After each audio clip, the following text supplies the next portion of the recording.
आता मंत्री महोदय म्हणाले की राज्य सरकार त्याची चौकशी करेल, पण राज्य सरकारच्या वरती केंद्र सरकार येतं. केंद्र सरकारकडे सीबीआय आहे.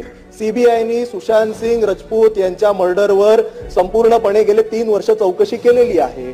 3 वर्ष चौकशी केल्याच्या नंतर 2 दिवसापूर्वी त्याचा क्लोजर रिपोर्ट सादर केला. त्यामध्ये त्यांचा सुसाईडच झाला असं आम्ही सगळ्या वर्तमानपत्रात वृत्तपत्रात वाचलेलं आहे. तेव्हाच्या सरकारने 72 दिवसाच्या नंतर सीबीआयला यायला दिलेलं एअरपोर्टवर थांबवण्याचे प्रकार तेव्हा झालेले. सीबीआय अधिकाऱ्यांना काय लपवत होते, कोणाला वाचवायला प्रयत्न करत होते, हे आता येणाऱ्या टप्प्याटप्प्याने सगळं बाहेर येईल. पण नंतर मोदी साहेबांच्या सरकारने सीबीआयच्यावर आरोप करून हे सगळ्या गोष्टी अध्यक्ष महोदय अज्ञानी लोकांनी याच्यावर काय बोलू नये, थोडं थांबावं, शिकून घ्यावं आणि मग वेळ आल्यावर याबद्दल भाष्य करावं ना अध्यक्ष महोदय. मग असं असताना सुद्धा आपण सीबीआयला अंडरमाइन करतोय का?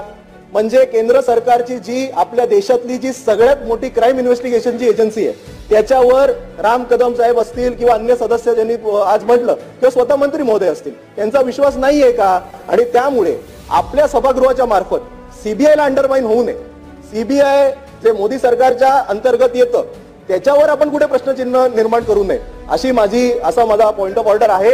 आता दुसरा विषय वारंवार उद्धव ठाकरे सरकार हे असं करून आमच्या नेत्यांना जर बदनाम करण्यात येणार असेल आणि कुठेही काही चुकीचं असेल, अध्यक्ष महोदय तुम्हाला विनंती आहे की ते काढून द्या. अध्यक्ष महोदय, सुशांत सिंग राजपूतच्या संदर्भातला जो क्लोजर रिपोर्ट आहे तो सीबीआयनी कोर्टात दिलेला आहे. कोर्टाने अजूनपर्यंत एक्सेप्ट केलेला नाही. याच्या अगोदरचे प्रेसिडेंट अध्यक्ष महोदय मुद्दाहून आपल्याला सांगतो, आरुषी तलवार केसमध्ये अशाच सीबीआयचा रिपोर्ट क्लोजर रिपोर्ट दिलेला होता. कोर्टाने तो नाकारला आणि परत ती केस ओपन केली आणि नंतर मग शिक्षा पण झालेली आहे. म्हणून उगाच चुकीच्या गोष्टी सभागृहाच्या याच्यावर बोलूच नाही. सन्मान्य सदस्य राम कदम साहेब काय म्हणतायत, दिशा सालियनच्या केसमध्ये तिच्या वडिलांनी पोलिसांकडे जी अधिकची माहिती दिली त्या माहितीचा संदर्भ त्या केसशी संबंधित आहे, त्यामुळे त्याचं इंटरलिंकिंग आहे का? मी एवढं स्पष्टपणे सांगण्याचं कारण की उद्धव ठाकरे सरकारमध्ये सुद्धा मी 2.5 वर्ष गृह विभागाचा राज्यमंत्री होतो, त्यामुळं थोडीशी मला उद्धव ठाकरे साहेब मुख्यमंत्री असताना संधी मिळाली आणि उद्धव ठाकरे साहेबांनी आम्हाला सांगितलं होतं त्यावेळी कोणावर अन्याय करायचा नाही, माता भगिनींवर तर बिलकुल अन्याय करायचा नाही. त्यामुळं आम्हाला ती शिकवण आजही आहे. त्याचा आधार घेऊन फक्त मी सांगतोय की या प्रकरणामध्ये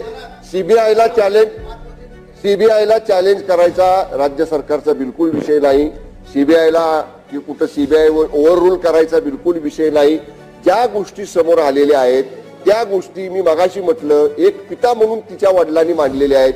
कुणाला 5 वर्षापूर्वीचं दुःख हे काही दुःख नसतं असं नाही. त्यामुळे त्या बिचाऱ्या वडिलांच्या भावना एक पिता म्हणून ज्या आहेत त्याचा जर संदर्भ येत असेल तर त्याच्यात ज्ञानी आम्ही नाही आहोत, त्याचे ज्ञानी त्या संबंधित यंत्रणांचे अधिकारी आहेत. जे बोलले ते आयुक्तामार्फत त्या यंत्रणे पुढे देणं आणि यंत्रणेचा चौकशी अहवाल आल्यावर तो या ठिकाणी गृह विभाग त्याच्यावर निर्णय घेईल. जर आपण काही केलंच नसेल तर चौकशीच करू नका, ते जुनच आहे ते आता घेऊच नका असं म्हणण्यात अर्थ नाही.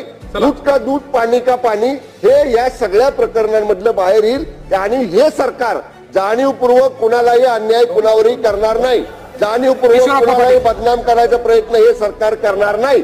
त्यामुळे निश्चितपणे अध्यक्ष महाराज नितेश राणे आदित्य ठाकरेवर कशा प्रकारे तुटून पडले आणि काय काय यांनी कारनामे केलेले आहेत हेही त्यांनी स्पष्ट भाषेत सांगण्याचा प्रयत्न केला. तर बघूयात काय त्यांच्या भाषणातून त्यांनी स्पष्ट केले, तर पाहूयात सविस्तर.